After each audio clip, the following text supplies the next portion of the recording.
बहुत स्वागत। आपके साथ मैं हूं ललित प्रजापति। महादेव ऐप पर जांच एजेंसियों का एक तरफ शिकंजा कस रहा है, दूसरी तरफ छत्तीसगढ़ में सियासत गरमा रही है। पूर्व सीएम भूपेश बघेल पर केस दर्ज होने के बाद कांग्रेस और बीजेपी के बीच वार पलटवार का सिलसिला चल रहा है। लोकसभा चुनाव भी होने हैं। ऐसे में राजनांदगांव से कांग्रेस के प्रत्याशी भूपेश बघेल पर बीजेपी चौतरफा हमला कर रही है। जांच में जो तथ्य आए हैं उसके आधार पर यह कार्यवाही हो रही है। तथ्यात्मक बयान आज तक उन्होंने क्यों नहीं दिया? ये राजनीतिक विद्वेष की भावना से किया जा रहा है। डिटेल जवाब क्यों नहीं देते? फिर से एक बार भूपेश बघेल जी की छवि खराब करने की कोशिश की जा रही है।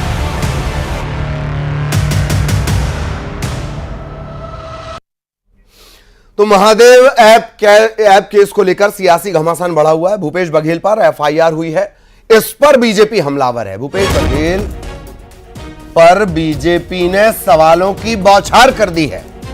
भागे नहीं, जांच में सहयोग करें बघेल। अपने ही बुने जाल में भूपेश बघेल फंस गए हैं। कांग्रेस कह रही है कि बीजेपी ने ईडी के साथ मिलकर साजिश रची। वैसे महादेव ऐप की जांच चल रही थी। जांच में जो तथ्य आए हैं उसके आधार पर यह कार्यवाही हो रही है। भारतीय जनता पार्टी की सरकार राजनीतिक द्वेषवश कभी कोई कार्यवाही करती नहीं है। ये कार्यवाही भी जांच की प्रक्रिया से ही आई है। अभी तक जितनी जांच हुई है उसमें जितने नाम आए हैं, पकड़े गए अभियुक्तों ने जो बयान दिया है, उसकी सत्यता के बारे में कभी भी भूपेश बघेल जी ने एक शब्द नहीं कहा। खाली यही कहा कि वो झूठ है, झूठ है, झूठ है। तथ्यात्मक बयान आज तक उन्होंने क्यों नहीं दिया? अभी भी कल प्रेस कॉन्फ्रेंस में उन्होंने जिन बातों को कहा, ये राजनीतिक विद्वेष की भावना से किया जा रहा है। डिटेल जवाब क्यों नहीं देते हैं? इधर कांग्रेस ने भूपेश बघेल का बचाव किया, साथ ही बीजेपी पर साजिश रचने और भूपेश बघेल की छवि खराब करने के आरोप लगाए। पार्टी का राजनीतिक षड्यंत्र है। भारतीय जनता पार्टी श्री भूपेश बघेल की लोकप्रियता से, कांग्रेस की मजबूती से डरी हुई है। इसीलिए वह हर चुनाव के पहले, हर चुनाव के दौरान ईडी का, आईटी का, सीबीआई का दुरुपयोग करती है। विधानसभा चुनाव के पहले भी यही किया गया था। अब लोकसभा चुनाव को देखते हुए फिर से एक बार भूपेश बघेल जी की छवि खराब करने की कोशिश की जा रही है। और अब इसी को लेकर लगातार इसे लेकर बयान आ रहे हैं, और न सिर्फ आ रहे हैं बल्कि बहुत तीखे हमले हो रहे हैं। बहुत खास पैनल हमारे साथ जुड़ी हुई है, उसके पास हम आपको लिए चलेंगे। तारुफ आपका मैं करवा दूं। प्रवीण साहू बीजेपी से हमारे साथ जुड़े हुए हैं, उनका बहुत स्वागत। अभय नारायण राय साहब कांग्रेस प्रवक्ता, राय साहब का भी बहुत स्वागत। मनीष बोरा वरिष्ठ पत्रकार, वो हमारे साथ जुड़े हुए हैं, बोरा साहब का भी बहुत बहुत स्वागत। और सबसे पहला सवाल राय साहब मैं आपसे ही कर लेता हूं। 120B, 34, 406, 420, 467 इतनी धाराओं में मामले दर्ज हैं। अगर कुछ नहीं किया गया तो जांच का सम्मान और सामना दोनों करना चाहिए। राय साहब। ललित जी, जांच का सामना भी किया जाएगा और वक्त आने पर उसको न्यायालय में जवाब भी दिया जाएगा जी। प्रश्न तो ये है कि भूपेश बघेल से प्रदेश में और राहुल गांधी देश में भाजपा क्यों घबराती है? भाजपा को क्यों ऐसा लगता है कि भूपेश बघेल पे ही हमला करो और भूपेश बघेल को हम किसी तरह से डाउन कर लेंगे तो हम चुनाव जीत जाएंगे? वही स्थिति देश में राहुल गांधी के लिए करते हैं लोग। विधानसभा से पहले तमाम प्रकार के आरोप लगाते रहे, एफआईआर की बात करते रहे, और ईडी जो आरोप पत्र तैयार करके देती थी उसको भाजपा के प्रवक्ता पढ़ते थे। एक इनके पास सीडी दुबई से भी आ गई, वो सीडी किसके पास आई, वो भाजपा कार्यालय कैसे पहुंची, इन बातों को तो जवाब एफआईआर में है नहीं। फिर भी कल भूपेश बघेल जी के नाम पे एफआईआर हुआ। भूपेश बघेल जी जनता की अदालत जो चौथा स्तंभ है, पत्रकार उनके बीच में सीधे पत्रकार वार्ता के लिए आए, कहीं से भागने की ओर जाने की बात नहीं थी। और पत्रकार वार्ता में छाती ठोक कर कहा कि आप कोई तथ्य तो बताइए, कोई सबूत तो दीजिए। 4 मार्च को ये एफआईआर तैयार होती है और जारी कल होती है। विवेचना में कहीं नाम नहीं है और FIR में नाम है, तो आखिर राजनांदगांव से प्रत्याशी बनते ही इनको डर सताने लगा ठीक। कि केवल राजनांदगांव नहीं, भूपेश बघेल का प्रभाव प्रदेश में है, इसका असर पूरे प्रदेश में पड़ेगा। और हम तो क्या राय साहब मैं आऊंगा, एक सवाल के साथ आऊंगा, संविधान एक सवाल के साथ मैं आपके पास आऊंगा। पहले प्रवीण साहू बीजेपी नेता, वो हमारे साथ जुड़े, उनका रिएक्शन ले लिया जाए। साहू साहब, 4 तारीख को FIR, कल वो आ रही है, ऑनलाइन भी नहीं की गई, एक बात, विवेचना में नाम नहीं और FIR। साहू साहब प्लीज। देखिए, सबसे पहले भारत माता की जय कहूंगा, जय छत्तीसगढ़। आपके समान चैनल के सभी दर्शकों को नमस्कार, पैनलिस्ट को भी नमस्कार। देखिए, निश्चित रूप से जिस प्रकार भूपेश बघेल जी का नाम FIR में दर्ज हुआ है, ये प्रमाणित करता है कि धरातल पर कांग्रेस के कार्यकाल में केवल भ्रष्टाचार हुआ है। और जिस प्रकार से भूपेश बघेल जी घबराए हुए हैं, बौखलाए हैं, ये प्रमाणित करता है कि जांच से निश्चित रूप से उनके पार्टी और उन पर आंच आ रही है। जिस प्रकार आपका टैग लाइन है कि भागिए मत, सहयोग करिए, निश्चित रूप से जनता भी चाह रही है कि भूपेश बघेल जी, यदि आपने कुछ भी गलत काम नहीं किया तो कार्रवाई से डर क्यों रहे हैं, आप कार्रवाई का डट कर सामना कीजिए। और रही बात आपने जो कहा कि कार्रवाई की, देखिए जो भी जांच कार्रवाई करती है, एजेंसी करती है, तो एजेंसी अपनी सतत प्रक्रिया के माध्यम से कर रही है। इसके माध्यम से अगर उन पर FIR होता है तो निश्चित रूप से कहीं ना कहीं आग लगी होगी, तभी तो धुआं उठ रहा है। मैं इनसे पूछना चाहता हूं, आपके पास साक्ष्य है तो रख दीजिए कि आप निर्दोष है, लेकिन जिस प्रकार आप अपने पूर्व कार्यकाल में कहते रहते हैं कि झीरम कांडी के सारे साक्ष्य आपके जेब में है, जब आप CM बनते हैं तब आपने कोई कार्रवाई नहीं किया। जनता चाह रही है कि जब भी आपको साक्ष्य प्रस्तुत करने का अवसर मिले, आप सारे साक्ष्य रख दीजिएगा। झीरम की तरह इस साक्ष्य को आप छुपाइए मत। लेकिन आपको मैं यह भी बता दूं कि ED ने जब कार्रवाई की थी तो असीम दास नामक व्यक्ति के पास 5.39 करोड़ रुपए बरामद हुए थे। असीम दास ने अपने स्टेटमेंट में कहा था कि ये पैसे भूपेश बघेल जी को निश्चित रूप से, मेरा ख्याल है असीम दास की तो फोटो भी आई थी कई नेताओं के साथ। साहू साहब,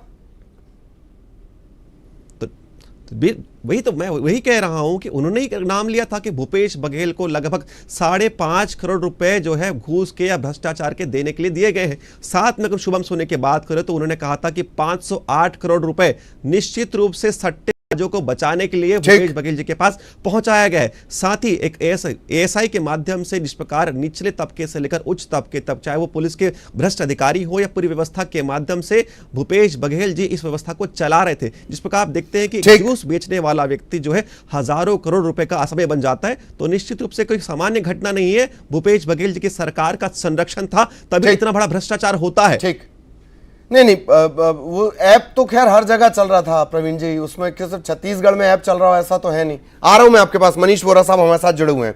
मनीष वोरा साहब, चुनाव के मुहाने पर प्रदेश और उसके ठीक पहले जो बतौर स्टार कैंपेनर हैं या जो चेहरा रहे पिछले 5 साल कांग्रेस पार्टी का, और अब उनके ऊपर FIR हुई है और ये बड़ी गंभीर धाराओं में हुई है, फिर नुकसान। मनीष वोरा साहब। निश्चित रूप से भारतीय जनता पार्टी इस मुद्दे को विधानसभा चुनाव से बड़ी आक्रामकता के साथ उठा रही थी। उस समय भी भारतीय जनता पार्टी लगातार भूपेश बघेल पर हमले किए थे, लेकिन उस समय उनका नाम किसी उस पे सीधे तौर पर नहीं था। लेकिन अभी हम देखेंगे लोकसभा चुनाव सामने है और लोकसभा चुनाव आते ही फिर से एक बार महादेव सत्ता ऐप का दिन जो है वो निकल करके बाहर आया है और फिर एक बार अब सीधे तौर पर भूपेश बघेल का नाम जो है FIR में दर्ज कर लिया गया है। यहाँ चीजें देखिए, जैसे विधानसभा चुनाव था उस समय और उसके पहले भी लगातार ये चीजें हो रही थी और अब लोकसभा चुनाव आते ही फिर से ये चीजें हो रही है। तो यहाँ पर सीधे तौर पर देखा जा रहा है कि चुनावी स्तर पर देखिए, इसके बाद भारतीय जनता पार्टी की सरकार आए, छत्तीसगढ़ में 3 महीने से ज्यादा का समय हो चुका है और अभी उसके लिए उन्होंने एक SIT का गठन किया है और ये ने उसमें एक FIR दर्ज करी है। वो ED के जो चीजें दी है उसके आधार पर भूपेश बघेल का नाम उसमें शामिल किया है। तो निश्चित रूप से देखिए, भारतीय जनता पार्टी और कांग्रेस इस पूरे मुद्दे को फिर से जनता के बीच में लेकर के जाना चाह रही है और फिर से एक बार ये साबित करना चाह रही है कि कांग्रेस जो है उसने लगातार भ्रष्टाचार किया, भ्रष्टाचार की उल्टियां यहाँ तक कर दी कि उसने सट्टेबाजी के माध्यम से भी पैसा अर्जित किया। जी जी जी, राय साहब हमारे साथ लगातार बने हुए हैं। राय साहब, आपका रिएक्शन अगर कोई हो तो। और सवाल मेरा ये, आप कह रहे हैं कि भूपेश बघेल पूरे प्रदेश के नेता हैं, देश में भी उनका एक कद है। एक तरफ आप ये मान रहे हैं कि प्रभाव उनका है, दूसरे तरफ आप ये भी कह रहे हैं कि जैसे ही राजनांदगांव से उनका नाम डिक्लेयर हुआ तब ये FIR निकलकर सामने आई। ये तो विरोधाभास है ना राय साहब?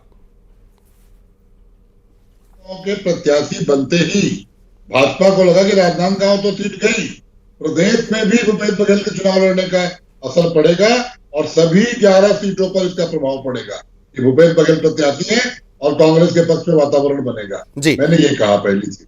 जी। दूसरी बात, आपकी बात को मैं आगे बढ़ाता हूं कि महादेव एक सट्टा क्या केवल छत्तीसगढ़ में है, ये हिंदुस्तान में चल रहा है।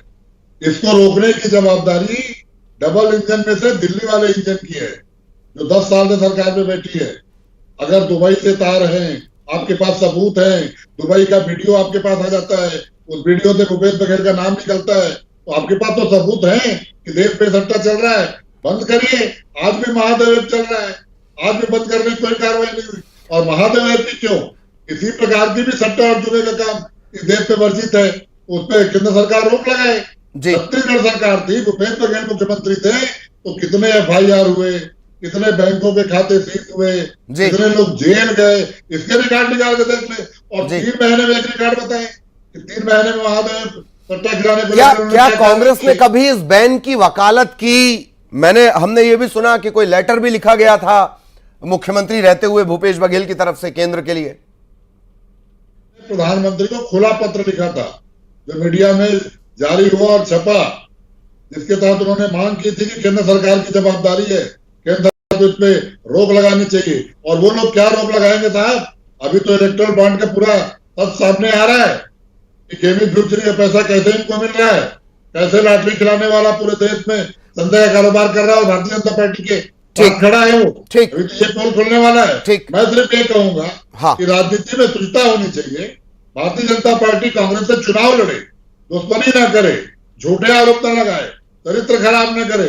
ये जनता देख रही है। आज हम ईडी को कहें, इससे पहले आपके सत्ता में रहते हुए सीबीआई के लिए भी तमाम बातें कही जा रही थी ना। राव साहब मेरी बात सुन लीजिए। राय साहब, आईटी राज्य मंत्री राजीव चंद्रशेखर सट्टेबाजी ऐप के जरिए होने वाली अवैध गतिविधियों के लिए भूपेश सरकार की तरफ से कार्रवाई नहीं की गई। छत्तीसगढ़ सरकार के पास आईटी अधिनियम 69A के तहत वेबसाइट और ऐप को बंद करने की सिफारिश का अधिकार था। जो चंद्रशेखर हैं वो ये भी बोल रहे हैं कि कांग्रेस की तरफ से हमें कोई रिक्वेस्ट या चिट्ठी नहीं मिली। इस चुनाव के समय में कुछ हो नहीं सकता, इन्हीं की पुलिस है, आज सरकार इनकी है। निकलवा ले भूपेश सरकार के समय कितनी कार्रवाइयां हुई, उस पत्र को निकलवा ले जो प्रधानमंत्री का ले गया, तो सब सामने आ जाएगा। इससे बड़ा झूठ और क्या हो सकता है कि दिल्ली का एक मंत्री तत्काल इस FIR के समर्थन में आग खड़ा हो जाता है। यही तो है दिल्ली की साजिश, दिल्ली का दबाव। ठीक, दिल्ली के कहने से। राय साहब एक सीधा सा सवाल था, आपने क्या कोशिश की? मुख्यमंत्री ने पत्र लिखा दिसंबर में, मुख्यमंत्री रहते हुए भूपेश बघेल ने पत्र लिखा, वो दिसंबर की बात है। केंद्र सरकार ने नवंबर में इस ऐप को बैन किया है। ये मैं आपसे पूछना चाह रहा था। प्रवीण साहू लगातार हमारे साथ बने हुए हैं। ये एक बड़े हैरत की बात है साहू साहब की, या तो FIR का सामना किया जाए और या फिर बीजेपी में शामिल हुआ जाए। ये सेकंड सेंटेंस कोई पूछता नहीं है। चलिए मैं आऊंगा आपके पास। एक बड़ा बयान आया, जरा वो बता दें। कांग्रेस नेता का भूपेश बघेल पर आरोप, सुरेंद्र दाऊ ने मंच से अपनी भड़ास निकाली है। भूपेश बघेल पर प्रताड़ना के आरोप लगे हैं। 5 साल तक कार्यकर्ताओं का काम नहीं किया गया। कांग्रेस की सरकार में कार्यकर्ताओं का सम्मान नहीं हुआ। मेरी बात बुरी लगी तो पार्टी से निकाल दी। बात है तो आदरणीय भूपेश बघेल जी करेंगे, लेकिन वही आपके काम पूरा नहीं हो जाए। मैं डंके के चोट पे यहाँ किथो अगर 500 कार्यकर्ता है, 500 कार्यकर्ता उठ के कह दे कि वो परिवार के 5 साल में एक ठन काम लाभ मन कोई करे हो बता दे, मैं मन से उतर के चल दूं। कोई नहीं करी।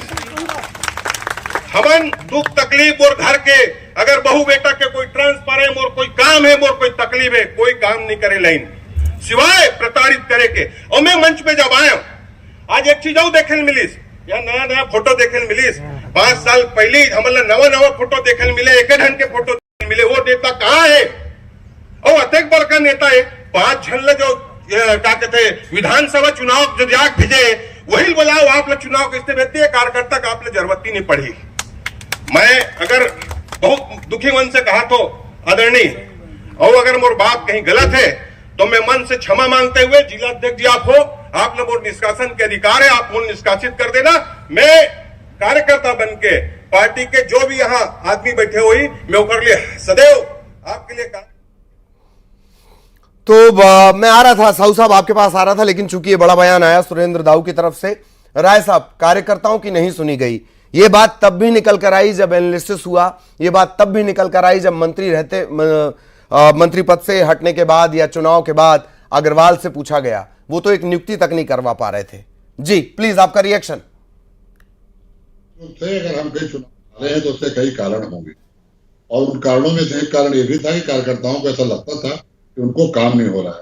और जो कार्यकर्ता आरोप लगा रहे हैं, मैं बहुत ज्यादा उनको नहीं जानता, हो सकता है उनके कुछ व्यक्तिगत काम नहीं हुए होंगे, नहीं तो ऐसा नहीं था कि कार्यकर्ताओं के काम नहीं हुए।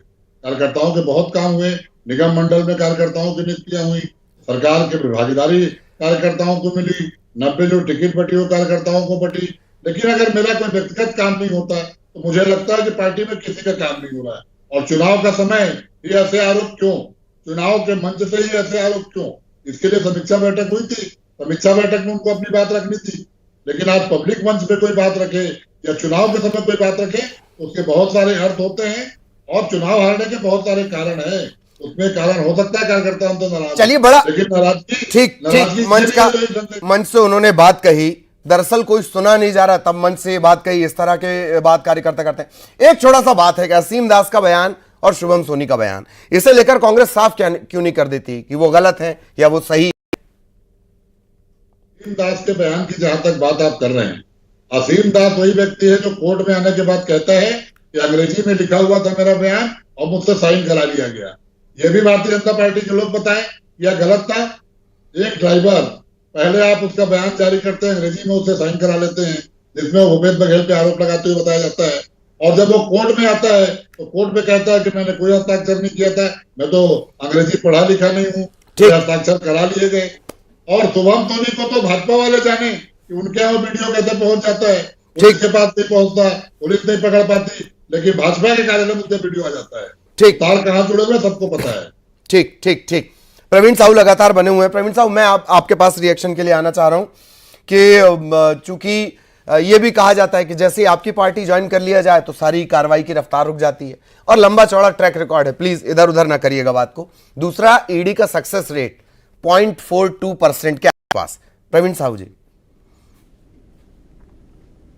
देखिए, मैं आपको बताना चाहता हूं कि पिछले 5 वर्षों में जो हो रहा था वह कार्यकर्ता महोदय ने कह दिया कि पिछले 5 वर्षों में टैगलाइन था कि भूपेश है तो भ्रष्टाचार है। इसी के चलते लगातार बहुत सारे घोटाले हुए, जिसकी पुष्टि लगातार हो रही है।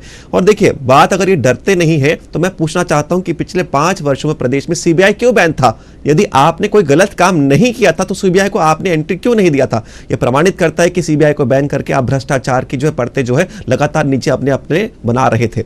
रही बात देखिए कार्यकर्ताओं की, जो आप बार बार कह रहे हैं कि कोई व्यक्ति अगर हमारे पार्टी ज्वाइन करता है तो कार्रवाई नहीं होती है। देखिए, ईडी हो, आईटी हो, जितनी भी संस्थाएं, सब संवैधानिक संस्था है, अपने अपने अनुसार वो कार्य करती है। किसी पार्टी या किसी सरकार के अधीन वो कार्य होकर ना करती है, स्वतंत्र संस्था है, तो निश्चित रूप से वो कार्रवाई कर रही है। लेकिन सरकार के अधीन ही रहती है, सुप्रीम कोर्ट ने पावर दे रखी है। सवाल इतना सा कि रफ्तार रुक क्यों जाती है? जी वही कह रहा हूं। लेकिन देखिए, वो अपनी स्वतंत्र एजेंसी है, अपने अनुरूप कार्य कर रही है। लेकिन मैं पूछना चाहता हूं कि जिस पार्टी के पास अगर प्रदेश में अगर बात करी 71 सीटें थी, वो 35 सीटें तक पार क्यों नहीं कर पाती? जिनका नारा था 75 पार प्रदेश में, 35 तक क्यों पार नहीं कर पा रहे? जिस प्रकार सुरेंद्र दाऊ ने बता दिया कि पिछले 5 वर्ष तक केवल एक दौर में तो आप भी 14 पे सिमट गए थे ना साहू साहब, कार्रवाई हो रही थी। एक दौर में आप भी 14 तक हम स्वीकार करते कि हम 14 तक आए थे, लेकिन 14 से 54 तक हमने फासला तय किया, क्योंकि जनादेश को हमने स्वीकार किया, जनादेश को हमने सम्मान किया, धरातल पर हमने लगातार काम किया। देखिए, चुनाव आते और जाते रहते हैं, भारतीय जनता पार्टी का प्रत्येक कार्यकर्ता हमेशा धरातल पर काम करते रहता है। ठीक ठीक। मैं आऊंगा राय साहब, मैं आऊंगा आपके पास आऊंगा, जवाब भी लूंगा, आपकी मुस्कुराहट का भी हम राज जानेंगे।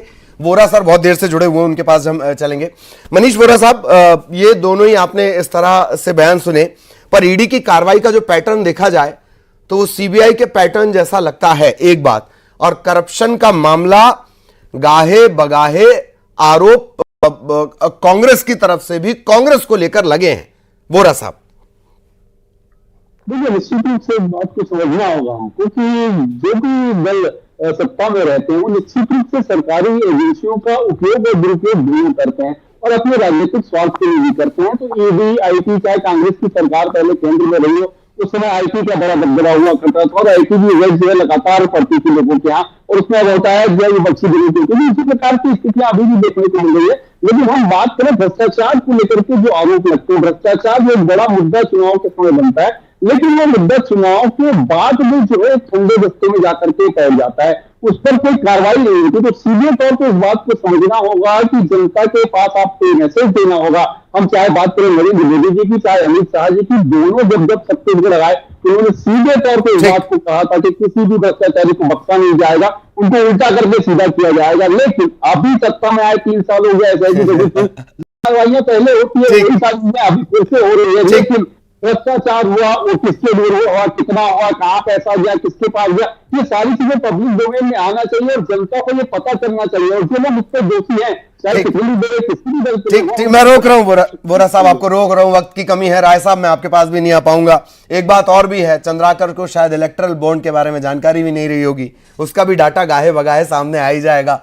बहुत बहुत शुक्रिया, बहुत अच्छा पैनल हमारे साथ जुड़ा हुआ था और ये चर्चा हम कर रहे थे। एक बड़ा सवाल तो रहेगा ही कि जो धाराएं हैं, जिन धाराओं में मामला या एफआईआर दर्ज की गई, वो गंभीर हैं। याद इस बात को भी रखिए कि सुप्रीम कोर्ट इससे पहले कई जमानत याचिकाएं खारिज कर चुका है करप्शन के मामले को लेकर। याद इसे भी रखा जाए कि ठीक है, कौन सी सरकार होती है, कहां होती है, पर कानून का सम्मान तो सबको करना पड़ेगा। इस बड़ी बात के साथ इस चर्चा में इतना ही। नमस्कार।